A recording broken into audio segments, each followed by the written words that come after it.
Film की शुरुआत में बताया जाता है कि यह मूवी एक ट्रू स्टोरी पर बेस्ड है। इसके बाद एक आदमी एक औरत से पोलाइटली कहता है कि वो लोग बेसिकली आयु और उस औरत का करंट हाल जानने के लिए आए हैं। औरत पूछती है कि क्या उन्हें अभी भी उसकी इकट्ठा करने की पावर्स पर डाउट है। आदमी बताता है कि पिछले अनएक्सपेक्टेड इंसिडेंट के बाद से सब कुछ ठीक है या नहीं, बस यही कंफर्म करने के लिए वो यहाँ आए हैं। सीन यहाँ कट होकर 5 साल पीछे चला जाता है। एक शूटिंग सेट का नजारा दिखाया जाता है। डायरेक्टर के एक्शन बोलते ही चाबुक चलने की आवाज के साथ एक औरत को अलग अलग डायरेक्शंस में फिजिकल स्टंट्स और बॉडी मूवमेंट्स करने का इंस्ट्रक्शन दिया जाता है। तभी अचानक आयु अजीब तरीके से नाचना शुरू कर देती है। जब वो लोग आयु को शांत करके ले जा रहे थे, तभी आयु की आंखें पूरी तरह सफेद हो जाती हैं।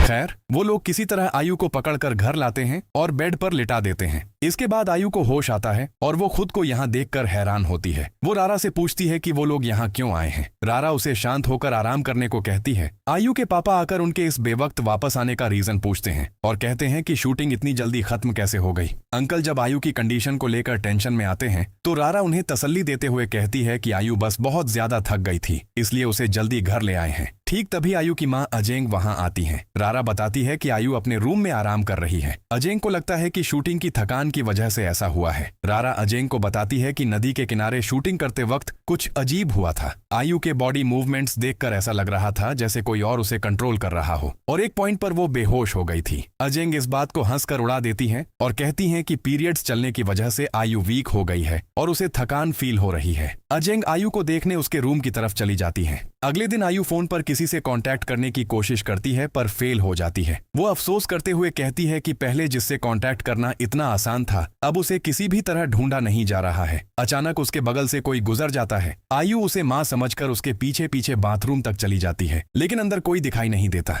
तभी दरवाजे पर नॉक होता है और आयु जैसे ही पलटती है, अंदर एक मिस्टीरियस औरत दिखाई देती है। दरवाजा खोलते ही रारा अंदर घुस आती है। आयु रारा को बैठाकर बाथरूम चली जाती है। रारा फोन पर जब एक वीडियो प्ले करती है तो उसे एक अजीब सा गाना सुनाई देता है। उसे समझ नहीं आ रहा था कि गाना कहाँ बज रहा है, उसके मोबाइल में या आयु के रूम में। तभी आयु बाथरूम से वापस आती है और सुबह सुबह ऐसे स्पिरिचुअल वीडियोस देखने के लिए उस पर हल्के से ताना मारती है। रारा आयु से पूछती है कि क्या उसे कल की घटना के बारे में कुछ याद है। आयु बताती है कि उसे कुछ भी याद नहीं है। दूसरी तरफ हम 4 लोगों की एक टीम देखते हैं जो शूटिंग के लिए परफेक्ट जगह ढूंढ रही थी। वो एक खास पत्थर के पास आते हैं और थिया को उस पत्थर की फोटो लेने को कहा जाता है। इधर स्कूल की असेंबली के वक्त रारा आयु के हाथ में मोबाइल देखकर उसके बॉयफ्रेंड रेजा की याद दिलाती है और कहती है कि उन्हें अब शादी कर लेनी चाहिए। आयु बताती है कि वो शादी करके घर बसाना चाहती है, लेकिन उससे पहले कॉलेज में पढ़ना चाहती है। टीचर मिस नोविता उनकी तरफ देखती हैं तो वो बात करना बंद कर देती हैं। इसके बाद एक दूसरी लड़की आयु को अपने फ्यूचर प्लान्स के बारे में बताती है कि वो सुरबाया की एयरलंगा यूनिवर्सिटी में एडमिशन लेना चाहती है और आयु से पूछती है कि क्या वो योग्यकार्ता यूनिवर्सिटी जाएगी, लेकिन आयु कोई जवाब नहीं देती।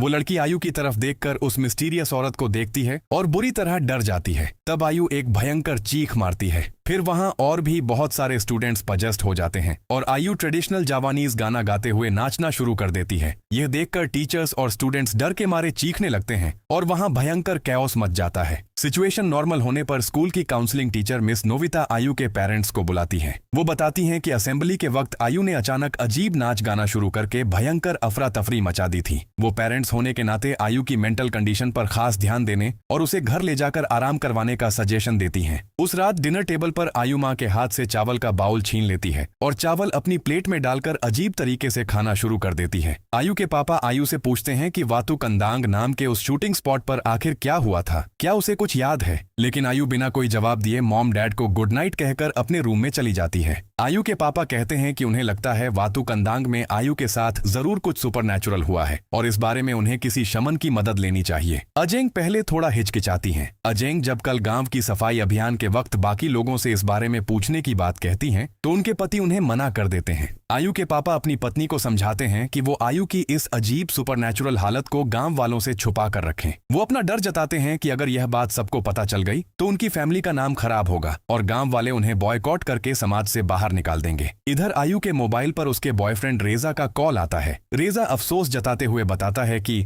स्पेशल ट्रेनिंग के लिए सिलेक्ट होने की वजह से वो बिजी था और कांटेक्ट नहीं कर पाया, लेकिन वो आयु को भूला नहीं है। आयु जब बिल्कुल रूखी और बेजान आवाज में जवाब देती है तो रेजा पूछता है कि क्या वो अभी भी गुस्से में है। आयु जब उसे माफ करने की बात कहती है तो रेजा कल फिर से कॉल करने की बात कहकर फोन रख देता है। दूसरी तरफ आयु की माँ को वही मिस्टीरियस म्यूजिक सुनाई देता है। वो उस गाने का सोर्स ढूंढने लगती है। अजेंग दरवाजा खुलने और बंद होने के साथ बाथरूम में पानी गिरने की आवाज सुनकर सोचती है कि अंदर उसके पति हैं, लेकिन दरवाजा खोलने पर उसे अंदर कोई दिखाई नहीं देता। ठीक तभी आयु वहां आ जाती है और अजेंग थोड़ी ऑकवर्ड होकर वहां से चली जाती है। इसके बाद आयु अंदर चेक करके वापस आने लगती है तो अचानक लाइट ऑफ हो जाती है। आयु जैसे ही स्विच ऑन करती है लाइट ठीक हो जाती है, लेकिन वापस लौटते वक्त उसे फिर से अंदर पानी छिड़कने की आवाज सुनाई देती है। आयु अंदर जाकर चेक करती है और पानी में अपने चेहरे की जगह उस मिस्टीरियस औरत का चेहरा देखती है।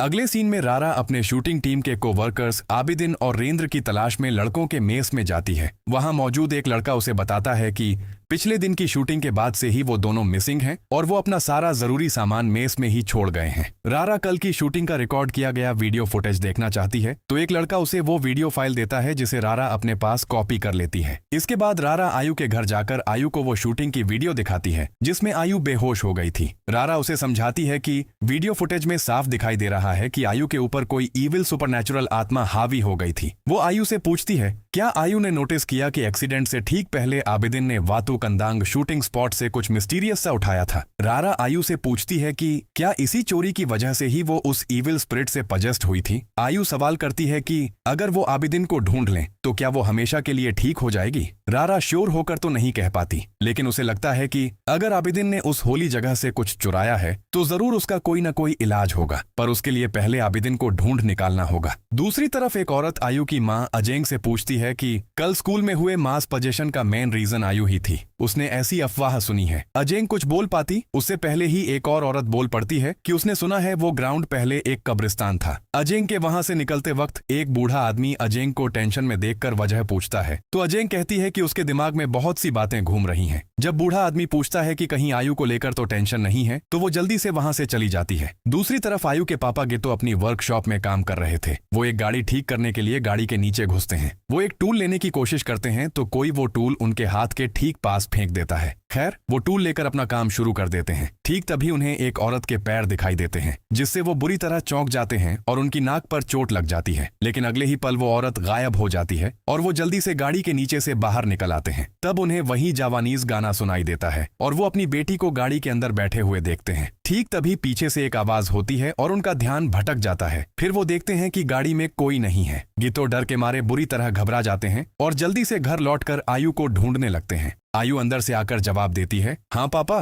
क्या हुआ। गितो बुरी तरह हैरान रह जाता है। दूसरी तरफ रारा अपने रूम में लेटकर वही वीडियो देख रही थी। ठीक तभी बाहर से कोई दरवाजा खोलने की कोशिश करता है। रारा उसे अपनी माँ समझकर पूछती है, माँ क्या आप आ गई। लेकिन कोई जवाब न मिलने पर रारा वापस वीडियो प्ले करती है। ठीक तभी वही जावानीज गाना बजने लगता है। रारा विंडो के बाहर उस औरत को देखकर डर के मारे ब्लैंकेट ओढ़कर लेट जाती है, लेकिन रारा जैसे ही ब्लैंकेट हटाती है वो खुद को उस दिन के शूटिंग स्पॉट पर खड़ा पाती है। आयु रारा को आवाज लगाती है तो रारा आयु के पास जाकर कहती है कि आबिदिन ने उस होली जगह से कुछ चुराया है। अचानक आयु का चेहरा उस मिस्टीरियस औरत के चेहरे में बदल जाता है और वो बोल उठती है, डरो मत बच्ची, मैं इस लड़की से प्यार करती हूँ। ठीक तभी रारा की नींद खुल जाती है। रारा तुरंत आयु को कॉल करती है। इधर आयु सो रही थी और वो मिस्टीरियस औरत आयु के सर के पास बैठकर उसके जिस्म पर हाथ फेर रही थी। अगले दिन सुबह आयु अपने पेरेंट्स के साथ गांव के एक फंक्शन में जाती है। वहां जैसे ही ट्रेडिशनल जावानीज म्यूजिक शुरू होता है सबके सामने आयु एक बार फिर उस सुपरनैचुरल ट्रांस में चली जाती है और गाना गाने लगती है। आयु के मॉम डैड उसे रोकने की कोशिश करते हैं तो वो बूढ़ा आदमी उन्हें रोकता है और आयु को अपने आप आगे आने देने को कहता है। आयु जाकर उस बूढ़े आदमी के सामने बैठती है और कुछ देर बाद बेहोश होकर गिर पड़ती है, जिसके बाद उसका वो घोर टूट जाता है। अजेंग और गितो उसे तसल्ली देते हुए कहते हैं कि वो बस बहुत ज्यादा थक गई है और उसे पकड़कर घर ले जाने की कोशिश करते हैं। आयु के पापा आयु को सुकमो नाम की एक शमन के पास ले आते हैं। वो एक ट्रेडिशनल कैरिस लेकर मंत्र पढ़ना शुरू करती है, लेकिन उस ईविल स्पिरिट की भयानक हंसी के आगे वो फेल हो जाती है। सुकमो बताती हैं कि उनके जिस्म में इस पावर के खिलाफ लड़ने के लिए काफी ताकत नहीं है। वो गितो से आयु को वापस घर ले जाने को कहती हैं। गितो आयु को कुछ और शमंस के पास ले जाता है, लेकिन कोई भी आयु के जिस्म से उस ईविल स्पिरिट को भगा नहीं पाता। घर लौटकर आयु के पापा गितो बुरी तरह डिसअपॉइंट और शर्मिंदा होकर कहते हैं कि पूरे गांव वालों को उनकी इस भूत प्रेत वाली प्रॉब्लम के बारे में पता चल गया है और वो अब पूरी तरह थक चुके हैं। अजेंग उन्हें शांत करने की कोशिश करते हुए कहती हैं कि वो भी गांव वालों के लगातार सवालों के जवाब देते देते थक चुकी हैं, लेकिन अपनी बेटी को ठीक करने के लिए उन्हें स्ट्रांग रहना ही होगा। ठीक तभी आयु वहां आ जाती है। आयु अपने मॉम डैड से माफी मांगती है कि उसकी इस मिस्टीरियस हालत की वजह से पूरी फैमिली की सोसाइटी में बेइज्जती हो रही है। आयु अब किसी और तांत्रिक के पास न जाने की रिक्वेस्ट करती है, लेकिन गितो कहता है कि वो इतनी आसानी से हार नहीं मानेंगे। गितो आयु और रारा को लेकर उस बुजुर्ग आदमी यानी एम्बादी के पास आता है। एम्बादी सबको वेलकम करते हैं और आयु को अकेले अपने साथ एक बंद रूम में आने को कहते हैं। कुछ ही देर में आयु के ऊपर वो ईविल औरत हावी हो जाती है और एम्बादी के साथ साथ आयु भी बेहोश होकर गिर पड़ते हैं। गितो और रारा आकर उन्हें संभालते हैं। एम्बादी आयु पर हावी उस मेन ईविल आत्मा को पहचान लेते हैं और बताते हैं कि यह असल में मैडम सारिंतेन है, जो वातुकंदांग की मेन सुपरनैचुरल प्रोटेक्टर है। रारा अपने एक सपने का जिक्र करती है जिसमें उसने आयु को एक ट्रेडिशनल जावानीज फोक सिंगर यानी सिंदेन के रूप में परफॉर्म करते हुए देखा था। रारा पूछती है कि क्या आबिदिन के वातुकंदांग से कोई होली चीज चुराने की वजह से ही यह सब हो रहा है। एम्बादी आबिदिन को जल्दी से जल्दी ढूंढ निकालने की हिदायत देते हैं। वापस लौटते वक्त रारा आयु के पापा को किसी और तांत्रिक के पास जाने के बजाय इंटरनेट पर सुपरनैचुरल टॉपिक्स पर वीडियो बनाने वाली एक टीम की मदद लेने का सजेशन देती है। वो पहले तो साफ मना कर देते हैं और कहते हैं कि वो आयु को पब्लिक के सामने तमाशा नहीं बनने देना चाहते, लेकिन रारा उन्हें समझाती है कि उस टीम की टेक्निकल स्किल्स की मदद से शायद मिसिंग आबिदिन और रेंद्र को ढूंढ निकालना पॉसिबल हो सके। सीन कट होता है और दिखाया जाता है कि उस वीडियो टीम के मेंबर्स यानी थिया, गेंता और गदुह इस केस को लेकर आपस में डिस्कस कर रहे हैं। थिया पहले तो इसे सिर्फ वायरल होने का एक नाटक समझकर टाल देना चाहती है, लेकिन बाकी लोग बताते हैं कि फैमिली ने बहुत सारे तांत्रिकों के पास जाकर फेल होने के बाद ही आखिर में उनसे मदद मांगी है। आखिरकार वो लोग इस बेबस फैमिली की मदद करने के लिए मान जाते हैं। अगले सीन में दिखाया जाता है कि आयु का बॉयफ्रेंड रेजा उससे मिलने आया है। रेजा आयु से उसका हाल पूछता है तो आयु खुद को बिल्कुल नॉर्मल बताती है। रेजा कहता है कि फोन पर बात करते वक्त आयु काफी परेशान लग रही थी और अब वो पहले से बहुत बदल चुकी है। तब आयु कहती है कि वो लोग इतने दिनों बाद मिले हैं तो क्या इस थोड़े से वक्त में उन्हें बहस करनी चाहिए। रेजा उसे कहता है कि वो तो बस उसकी फिक्र कर रहा है। रेजा की इन इमोशनल बातों के बीच ही आयु अचानक हंस पड़ती है और कहती है आयु झूठ नहीं बोल रही है। रेजा बुरी तरह हैरान और इरिटेट होकर उसे इस खराब वक्त पर मजाक बंद करने को कहता है। इसी बीच रारा वहां आकर पूछती है कि आयु कहाँ है। आयु के मॉम डैड यह सुनकर चौंक जाते हैं क्योंकि उन्होंने अभी अभी आयु के बात करने की आवाज सुनी थी। इसके बाद उन्हें आयु घर के बाहर दिखाई देती है। आयु के जिस्म में मौजूद वो ईविल स्पिरिट रेजा की तरफ देखकर पूछती है क्या वही आयु से प्यार करता है और क्या उसका प्यार सच में सच्चा है। फिर आयु बेहोश होकर गिर पड़ती है तो अजेंग, गितो और रेजा उसे पकड़कर उसके रूम में ले जाते हैं। दूसरी तरफ वीडियो क्रू टीम अपनी गाड़ी से आते वक्त नोटिस करती है कि रास्ता बहुत ही पतला है। इधर आयु की माँ आयु को नमाज के कपड़े देती हैं और वो दोनों एक साथ अल्लाह के आगे नमाज पढ़ती हैं। नमाज के बीच में भी आयु की माँ को आयु के अंदर सारिंतेन का साया दिखाई देता है।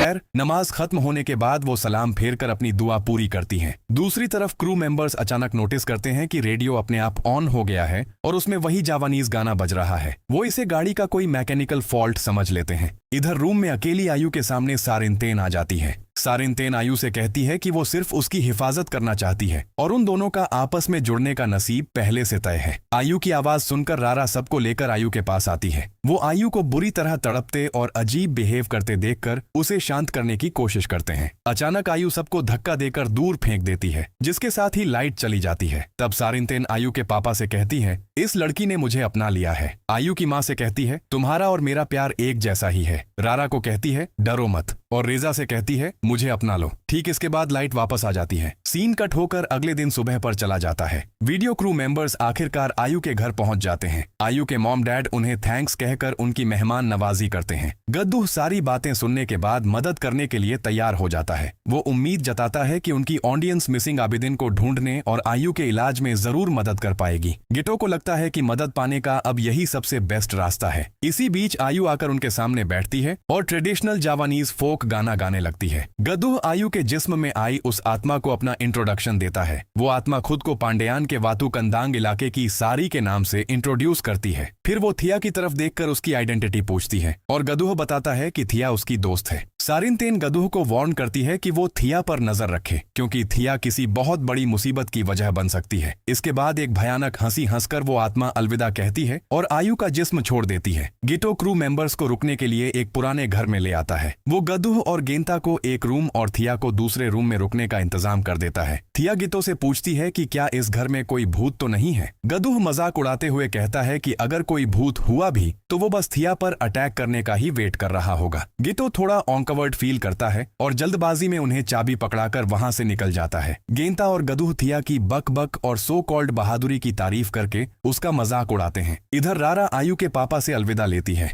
इसी बीच अजेंग बताती है कि आयु गायब हो गई है। रारा जल्दी से गदूह और गेंता को बुलाने के लिए निकल पड़ती है। इधर क्रू के मेस में गेंता थिया को डिनर के लिए बुलाता है। गदूह बहुत दिनों बाद अच्छा खाना देखकर खुश होता है और गेंता सबको खाना परोसता है। अचानक दरवाजे पर जोर से खटखटाने की आवाज आती है। उन्हें पहले लगता है कि शायद गितो आया होगा, लेकिन गदूह दरवाजा खोलता है तो बाहर कोई नहीं होता। तब पीछे के दरवाजे से रारा आती है और बताती है कि आयु मिसिंग है।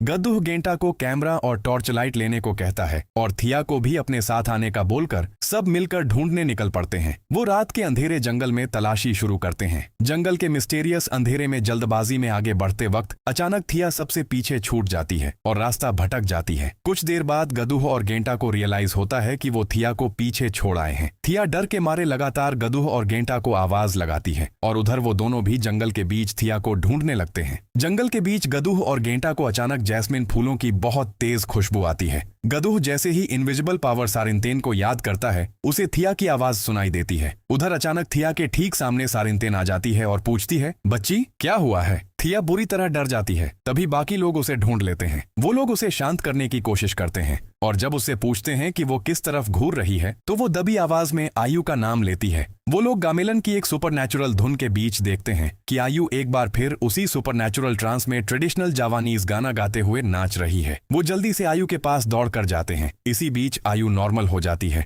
गदूह इस जगह का अजीब सा माहौल देखकर रारा से पूछता है कि यह आखिर कौन सी जगह है। रारा बताती है कि यही वो वातुकंदांग है जहां आयु पर पहली बार वो इविल सुपरनैचुरल पावर हावी हुई थी। अगले दिन रारा क्रू को वो शूटिंग स्पॉट दिखाती है जहां कैमरा सेट था और आयु बेहोश हुई थी। थिया इस जगह की कुछ फोटोज क्लिक करती है। गेंटा को लगता है कि इस जगह से शायद आयु को ठीक करने का कोई क्लू मिल जाए। यहाँ उन्हें एम्बा दी दिखाई देते हैं। रारा एम्बा दी से गदूह और गेंटा को इंट्रोड्यूस करवाती है और बताती है कि वो लोग आयु की मदद करने आए हैं। एम्बा दी उन्हें वार्न करते हुए याद दिलाते हैं कि वातुकंदांग इस गांव की एक बेहद होली जगह है, इसलिए यहाँ चलते फिरते वक्त उन्हें अपने दिमाग और सोच को प्योर रखना चाहिए। उस रात गदूह रारा से एम्बा दी के घर का एड्रेस पूछता है और उसे वहां ले चलने की रिक्वेस्ट करता है। थिया बताती है कि वो अपना छूटा हुआ लेंस लाने मेस वापस जाएगी और बाद में उन्हें ज्वाइन करेगी। इधर आयु की माँ आयु को बताती है कि उसका बॉयफ्रेंड रेजा उससे मिलने आया है। आयु की माँ आयु का जिस्म भयानक बुखार से तपता हुआ देखकर बुरी तरह परेशान हो जाती है और उसे नाचना बंद करके वो स्पेशल ड्रेस उतारने कहती है। तब आयु उन्हें धक्का देकर गिरा देती है। आयु के पापा आगे आते हैं तो सारिनतेन उन्हें भी फेंक मारती है।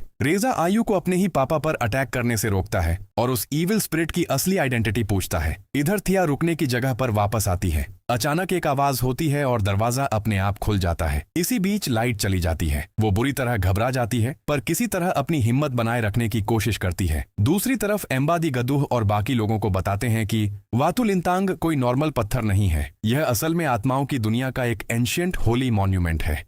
वो एक्सप्लेन करते हैं कि अगर कोई बुरी नीयत से उस होली जगह वातुकंदांग में घुसता है तो वो इस पत्थर के मायाजाल से अट्रैक्ट हो जाता है और उसे यह पत्थर एक अलग ही रूप में दिखाई देता है। गेंटा अंदाजा लगाता है कि अबिदिन ने शायद यही पत्थर चुराया था और एम्बादी इस बात को कंफर्म करते हैं कि सारिनतेन को यही पत्थर वापस चाहिए। इधर थिया के ठीक पीछे आयु दिखाई देती है। थिया आयु से उसके साथ मजाक न करने की रिक्वेस्ट करती है। आयु का भयानक रूप देखकर थिया डर जाती है। सारिनतेन कहती है कि उसने पहले ही वार्न किया था। अबिदिन के बाद बाद अब तुम खुद उनकी बाउंड्री में फालतू की मुसीबत खड़ी कर रही हो। सारिनतेन पूछती है कि तुमने वो वातु लिंतांग पत्थर अपने पास क्यों रखा है। वो थिया से कहती है कि अब तुम्हारी बारी है और ईविल दुनिया से कोई तुम्हें उठाकर ले जाने आएगा। इसी बीच गेंटा और गदूह वहां आते हैं और थिया को फर्श पर गिरकर रोते हुए देखते हैं। गदूह और गेंटा थिया को शांत करने की कोशिश करते हैं। गदूह नीचे गिरे हुए कैमरे में रिकॉर्ड हुई फुटेज को प्ले करता है। वीडियो में थिया के अलावा और कोई नहीं दिखाई दे रहा था, लेकिन सारिनतेन की वो धमकी साफ सुनाई देती है कि अब थिया ही इस नई मुसीबत की वजह है। गदूह जैसे ही लाइट ऑन करता है, उन्हें रूम के एक कोने में आयु खड़ी दिखाई देती है। अगले सीन में गदूह थिया को तसल्ली देता है ताकि वो सब कुछ खुलकर बता सके। गदूह डिसाइड करता है कि आयु को अभी उसके मॉम डैड के पास छोड़ आना चाहिए और गेंटा को थिया के साथ रुकने को कहता है। थिया कहती है कि वो ठीक है और उन दोनों को आयु को ले जाने के लिए कहती है। वो जैसे ही आयु को लेकर निकलते हैं, थिया को वातुकंदांग में देखा जाता है। इधर आयु को लेकर उसके घर के दरवाजे पर आते ही वो अचानक थिया बोल पड़ती है। खैर, वो आयु को घर के अंदर ले जाते हैं। आयु को अंदर लाते ही वो फिर से थिया बोलती है और ठीक तभी थिया आयु को अपने ठीक सामने देखती है। थिया आयु को वहां देखकर हैरान रह जाती है। अचानक आयु का चेहरा भयानक हो जाता है। इधर आयु अपने ट्रांस में थिया को उस ईविल स्पिरिट से बचने के लिए वहां से तेजी से भाग जाने को कहती है। गदूह और गेंटा तब तेजी से थिया की तरफ निकल पड़ते हैं। दूसरी तरफ सारिनतेन थिया से कहती है कि डरने की कोई बात नहीं है, यह उसी की जगह है जहां पूरे गांव ने उससे नफरत करके उसे बाहर निकाल दिया था, लेकिन वातुकंदांग उसके लिए एक आशीर्वाद बन गया। सारिनतेन बताती है कि वातुकंदांग का पानी साउथ के समुंदर से मिलकर उसे बदला लेने के लिए एक नई जिंदगी और अनलिमिटेड सुपरनैचुरल पावर दे चुका है। वो थिया से कहती है कि थिया ने खुद ही इस ईविल दुनिया का रास्ता खोला है और जल्दी ही यही उसकी हमेशा की दुनिया बनने वाली है। तभी ईविल स्पिरिट्स के गरजने की आवाज सुनाई देती है। ठीक तभी थिया की नींद खुल जाती है और उसके हाथ में वातु लिंतांग पत्थर दिखाई देता है। इसी बीच गेंटा और गद्दूह आकर उसकी तबीयत के बारे में पूछते हैं। थिया गद्दूह को बताती है कि उसने सपने में सारिनतेन को देखा था और उसने कहा था कि ईविल पावर्स की दुनिया का पोर्टल खुल चुका है। बात करते करते थिया अचानक बीमार पड़ जाती है और उसे भयानक उल्टी और डकार आने लगती है। थिया लगातार उल्टी और खांसी करती रहती है। इसी बीच गेंटा गद्दूह से पूछता है कि गद्दूह आखिर क्या छुपा रहा है। ठीक तभी रूम का दरवाजा जोर से बंद हो जाता है और ईविल स्पिरिट के गरजने की आवाज के साथ ही थिया चीख पड़ती है। गेंटा और गद्दूह रूम में घुसकर देखते हैं कि थिया बहुत वीक और बेजान हो चुकी है और वो उसे पकड़कर बेड पर ले जाते हैं। गद्दूह समझ जाता है कि जरूर कोई बहुत बड़ी मुसीबत आई है, क्योंकि नींद में आयु थिया का नाम पुकार रही थी। इसी बीच थिया को आईने में देखा जाता है। गेंटा इस सुपरनैचुरल सिचुएशन का सामना न कर पाने की वजह से अभी अपना सामान पैक करके घर वापस लौटने का सजेशन देता है, लेकिन गद्दूह कहता है कि उन्होंने उस फैमिली की मदद करने का प्रॉमिस किया था। गेंटा जब थिया को लेकर घर वापस जाने के डिसीजन पर अड्डा रहता है तो गद्दूह मान जाता है, लेकिन जाने से पहले थिया को साथ लेकर आखिरी बार आयु के घर जाने का प्रपोजल देता है। सीन कट होता है और थिया को जंगल में पड़े हुए देखा जाता है। इधर एम्बादी समझ जाते हैं कि थिया और आयु दोनों ही अब एक बहुत बड़े खतरे में हैं। तब आयु के जिस्म में मौजूद वो ईविल आत्मा भारी आवाज में पूछती है, तुम लोग यहाँ क्यों आए हो? गद्दूह माफी मांगकर बात करने की कोशिश करता है तो एम्बादी बताते हैं कि आत्मा असल में उनसे बात नहीं कर रही है। आयु एक भयानक आवाज में गरजते हुए बोलती है, मैं कहाँ जाऊंगी, इससे तुम्हारा कोई लेना देना नहीं है और वैसे भी यह तुम्हारा घर नहीं है। आयु के जिस्म के अंदर ईविल स्पिरिट्स के बीच की आपस की जंग बाहर आने लगती है। सारिनतेन की तरफ इशारा करते हुए एक दूसरी सुपरनैचुरल आवाज बोलती है कि सारिनतेन को ही असल में यह जगह छोड़ देनी चाहिए। तब सारिनतेन कहती है कि इस घर के बेगुनाह लोगों को परेशान करना बंद कर देना चाहिए। सारिनतेन जब सर कुचल देने की धमकी देती है तो दूसरी आत्मा उसे पलटकर चैलेंज करती है और कहती है, हिम्मत है तो कोशिश करके देख लो, पहले तुम ही मरोगी। एम्बादी उस नई ईविल स्पिरिट की असली आइडेंटिटी जानना चाहते हैं, लेकिन उस आत्मा की शैतानी हंसी के बाद आयु फिर से एक जोर की चीख के साथ बेहोश होकर गिर पड़ती है। एम्बादी बताते हैं कि आयु ने बेहोश होने से ठीक पहले त्रोंगो याक्सो का नाम लिया है, जो एक तरह का ट्रेडिशनल फोक डांस है।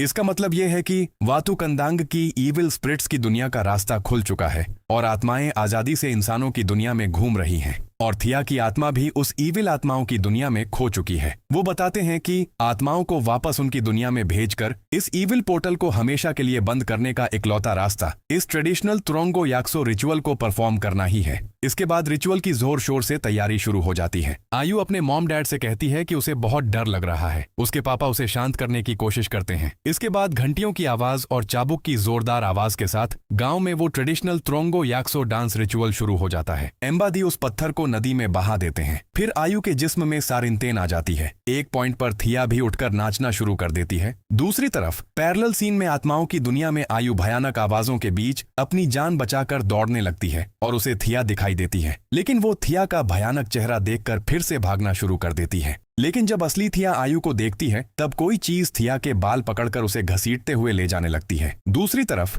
रियल वर्ल्ड में आयु और थिया बेहोश होकर गिर पड़ती है। अचानक आयु हांफने लगती है और एम्बादी से आगे क्या करना है यह पूछती है। एम्बादी बताते हैं कि अगर वो थिया की मदद करना चाहते हैं तो उन्हें पानी के फ्लो को फॉलो करना होगा और नदी के किनारे बैठकर गहरा मेडिटेट करना होगा। लेकिन वो वार्न करते हुए कहते हैं कि यह जनरेशन से चली आ रही एक स्पिरिचुअल प्रैक्टिस है और उस पार से उनमें से कोई एक शायद कभी वापस नहीं आएगा और उसे ही चोजन वन माना जाएगा। फिर गदुह, जेंटा, रारा और रेजा मेडिटेट करने के लिए नदी में उतरते हैं। एक पॉइंट पर आयु भी नदी में जंप लगा देती है। कुछ देर बाद एक एक करके गदुह, जेंटा, रारा और रेजा पानी से अपना सर बाहर निकालते हैं, लेकिन आयु कहीं नहीं मिलती। दूसरी तरफ आयु स्पिरिट वर्ल्ड में पहुंचकर थिया को ढूंढ निकालती है। थिया वहां एक भयानक मॉन्स्टर के गर्जने की आवाजों के बीच रस्सी से कसकर बंधी हुई थी। आयु थिया को आजाद करती है और वहां से भागने की कोशिश करती है। रियल वर्ल्ड में एम्बादी बताते हैं कि आयु बहुत लंबे वक्त से उस पार है और अगर उसे सही सलामत वापस लाना है तो उसे जरूर सारिनतेन की आत्मा के साथ यूनिफाई करना होगा।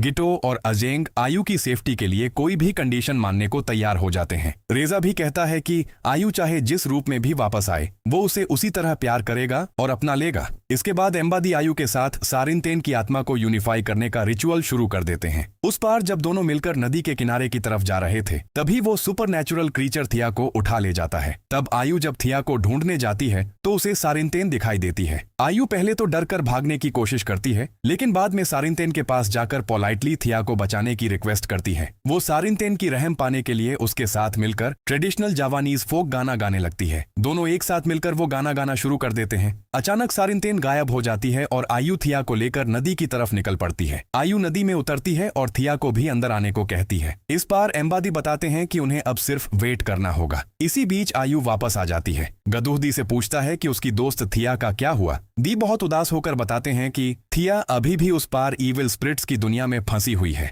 इसी बीच थिया की चीख सुनाई देती है। सीन कट होता है और एक मेंटल हॉस्पिटल का नजारा दिखाया जाता है। वहां थिया को मेंटली पूरी तरह टूट चुकी हालत में एक केबिन में रखा गया है। एक दूसरे केबिन में अबिदिन यानी वो मिसिंग क्रू मेंबर भी पागल हो चुका है और इनविजिबल इविल स्पिरिट से लगातार माफी मांगते हुए चीख रहा है। दूसरी तरफ एम्बादी आयु और रेजा की शादी की तैयारी करते हैं। वो आयु से पूछते हैं कि क्या वो मेंटली तैयार है और आयु हाँ में जवाब देती है। इसके बाद वो रेजा से पूछते हैं कि क्या वो आयु और उसके जिस्म के अंदर मौजूद सारिनतेन को जिंदगी भर के लिए अपनाने को तैयार है। रेजा के पूरी फर्मनेस के साथ हाँ बोलते ही सारिनतेन आयु के चेहरे पर एक अजीब सी हंसी लाकर रेजा को अपना लेती है। मूवी के आखिरी सीन में असली एम्बादी एक इंटरव्यू में बताते हैं कि जब तक किसी होली जगह की चीजों को हाथ न लगाया जाए तब तक कोई प्रॉब्लम नहीं होती, लेकिन किसी ने वहां से कुछ हटा दिया था। एक दूसरी औरत एक सुपरनैचुरल इंसिडेंट के बारे में बताती है कि जब बाकी दोस्त नारियल काट रहे थे तो सब नॉर्मल था, लेकिन आयु के नारियल काटते ही वहां से अचानक मिस्टीरियस आग और धुआं निकलने लगा था। इविल स्पिरिट सारिनतेन जावानीज लैंग्वेज में भड़क कर कहती है कि